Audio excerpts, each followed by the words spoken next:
Rizka warga Belitung, Banjarmasin Barat beserta kakaknya menyambangi Mapolresta Banjarmasin untuk melaporkan pencemaran nama baik Kamis sore.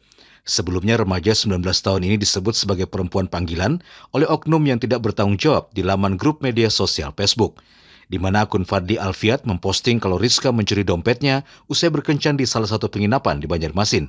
Bahkan Rizka sendiri tidak pernah kenal bahkan berteman dengan akun tersebut. Awalnya kalau kakak ngirim lo pagi-pagi, ini kenapa kak aja lo? Apa ini fitnah kak atau buyuran aja? Jadi ulun ini fitnah aja. Ulun juga pada pas hari itu tuh kadeda apa? Kadeda keluar, nah? Pada yang hari di saat inya menuduh itu kah? Kadeda keluar lalu. Ikam kenal lah lawan orangnya? Kada kenal. Kada kenal sama sekali. Kada kenal sama sekali. Kalau sebelumnya pernah handak kah Kada atau pernah. kada pernah lah. Kalau hari ini nih laporan ikam kayak apa tadi tuh di polisi? Kayak di apa? Cuma diberi apa tadi? Diberi Pengarahan aja.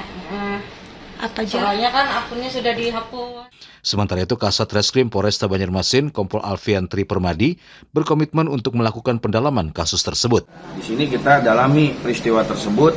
Ternyata akun tersebut pertama akun fake, lalu kedua postingan-postingan sudah dihapus semua, sehingga data-data terkait alat bukti yang untuk kita proses hilang.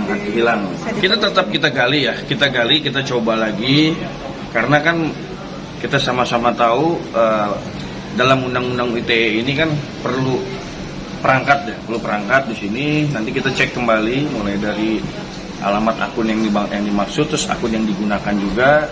Ya semoga dalam penyelidikan nanti tim kita ada alat bukti di situ dan ada yang bisa minimal kita dijadikan sebagai dasar laporan kita.